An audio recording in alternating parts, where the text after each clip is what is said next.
সাম্প্রতিক সময়ে নবনীতা চৌধুরী হচ্ছে একটি ফেসবুকে একটি আর্ট শেয়ার করেছে। তার সঙ্গে বলেছে যে 21শে আগস্ট গ্রেনেড হামলার সময় ছাত্রলীগ, যুবলীগ এবং আওয়ামী লীগ হাসিনাকে যেভাবে রক্ষা করেছে, হাসিনা ভারত থেকে বাংলাদেশে আসলে হাসিনাকে এইভাবে রক্ষা করে তারা আনবে, তাকে সেভাবে রক্ষা। এই বিষয়টিকে আপনি কিভাবে দেখেন? রক্ষা করতে পারলে তো তাইলে 5 আগস্টই রক্ষা করতো। আচ্ছা, নবনীতা চৌধুরী বলেছে যে 21শে আগস্টে যে গ্রেনেড হামলা হইলো তখন ছাত্রলীগ, আওয়ামী লীগ, যুবলীগ তাকে যেভাবে রক্ষা করছিল, আর ডিসেম্বর যদি হাসিনা দেশে ফেরে তাহলে আবার তাকে সেভাবে রক্ষা করবে। প্রথম তো 21শে আগস্ট কোনো গ্রেনেড হামলা হয় নাই। আর পরবর্তী বিষয় হলো, যদি ছাত্রলীগ, আওয়ামী লীগ এবং যুবলীগের ভিতরে এমন সক্ষমতা থাকতো যে তারা হাসিনাকে রক্ষা করতে পারবে, তাহলে 5 আগস্ট হাসিনার পালানো লাগতো না, সে দেশেই থাকতো এবং ছাত্রলীগ, আওয়ামী লীগ, যুবলীগ তাকে রক্ষা করতে পারতো। কিন্তু তারা সেটা পারে নাই, তো তাদের সেই সক্ষমতা এখন আর নাই। প্লাস 21শে আগস্টে যে গ্রেনেড হামলার কথা উল্লেখ করে উনি বলেছেন, 21শে আগস্টে আসলে কোনো গ্রেনেড হামলা হয় নাই। আমরা জানি ফ্যাসিস্ট হাসিনার আমলে এমন অনেক ঘটনা ঘটেছে যেগুলো কখনো ঘটে নাই, তারপরেও তারা মিথ্যাভাবে প্রচার করেছে, ইতিহাসে বিকৃতি ঘটানো হয়েছে। যেমন এই যে শাপলা চত্বরের ট্র্যাজেডি, সেখানে হেফাজতে ইসলামের অসংখ্য কর্মীকে তারা হত্যা করেছে, কিন্তু তারা কোনো মেইন স্ট্রিম মিডিয়া এটা আসতে দেয় নাই কি ওই শাপলা চত্বরে কোনো হামলা হয় নাই, কেউ মারাও যায় নাই, তার এটা প্রচার করেছে। কিন্তু সত্য তো ভিন্ন। ঠিক একইভাবে 21শে আগস্টে গ্রেনেড হামলার কথা এই নবনীতা চৌধুরী বলেছে, আসলে ওই দিন কোনো গ্রেনেড হামলা হয় নাই। এটা নিয়ে অনেক main stream media, channel one, তারপরে আরো অনেক চ্যানেলে এইগুলো নিয়ে তখন প্রতিবেদন বের হয়েছে যে আসলে এমন কোনো গ্রেনেড হামলা হয় না। এটা আওয়ামী লীগের একটা সাধারণ নাটক ছিল।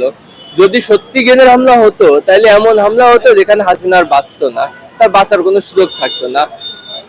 কারণ আওয়ামী লীগ বা যুবলীগ বা ছাত্রলীগ বা স্বেচ্ছাসেবক লীগ কারোরই এই মনোবল নেই যে তারা হাসিনাকে গ্রেনেডের হাত থেকে বাঁচাবে, ঠিক আছে। আর তখন তো সরকার ছিল বিএনপির, বিএনপি যদি হামলা করতো তার উপর, তাহলে বিএনপি কেন তাকে না মেরে ছেড়ে দেবে? অবশ্যই তার হামলায় সে মারা যেত, তাই না? তো আসলে এটা তারা করছে যে নিজেরাই নিজেদের উপর হামলা করেছে, জনগণের সিম্পাথি নিয়েছে, বহির্বিশ্বের সিম্পাথি নিয়েছে। আর আওয়ামী লীগ সবসময় এরকম রাজনীতি করে, সিম্পাথির রাজনীতি করে, তারা ষড়যন্ত্র করে। বিএনপি কখনো কোনো ষড়যন্ত্র করে না বা ষড়যন্ত্র বোঝেও না। তার আওয়ামী লীগ সবসময় ষড়যন্ত্র করে, তারা ক্ষমতায় আসে ষড়যন্ত্র করে তাদের ক্ষমতা টিকিয়ে রাখতে চায়। আর এই দীর্ঘ 16 বছরের যে ফ্যাসিস্ট আমল আমরা পার করেছি, এই ফ্যাসিস্ট আমলে হাসিনা এবং আওয়ামী লীগ সরকার এমন অনেক ষড়যন্ত্র তারা রচনা করেছে এবং অনেক মিথ্যা কাহিনী তারা বানিয়েছে এবং এই দেশের জনগণকে পথভ্রষ্ট করেছে। নবনীতা চৌধুরীর স্বার্থ কি এখানে? নবনীতা চৌধুরী দীর্ঘ সময় 71 টিভি এবং আপনার ডিবিসি, এগুলো আওয়ামীপন্থী যে সব চ্যানেল আছে, এই দুইটা চ্যানেলে সে দীর্ঘ সময় কাজ করেছে এবং তার আমি অনেক প্রোগ্রামই দেখেছি আগে। তিনি সবসময় আওয়ামী লীগের প্রতি সিম্পাথি চাই, সে আওয়ামী লীগের প্রতি তার আলাদা একটা সিম্পাথি কাজ করে, সে আওয়ামী লীগকে সবসময় পজিটিভ করে।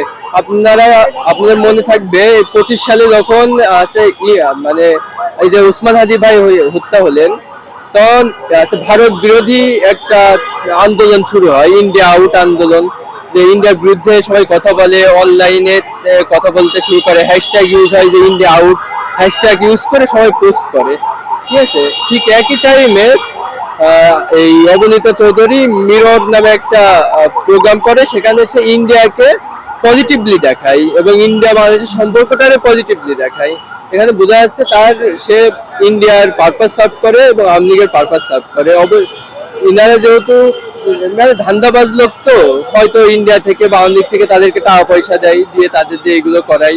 আমি আগের দিনও একটা বক্তব্য বলেছি যে টাকা পয়সা দিয়ে তাদেরকে ভাড়া করে বিভিন্ন রকম বয়ান দেয় বা আওয়ামী লীগকে প্রাসঙ্গিক করার চেষ্টা করছে। নবনীত তাদের মধ্যে একজন, সেও চেষ্টা করছে এরকম বয়ান তৈরি করে আওয়ামী লীগকে প্রাসঙ্গিক করার। কিন্তু আওয়ামী লীগ আর কখনো বাংলাদেশে রাজনীতিতে প্রাসঙ্গিক হবে বলে আমি মনে করি না।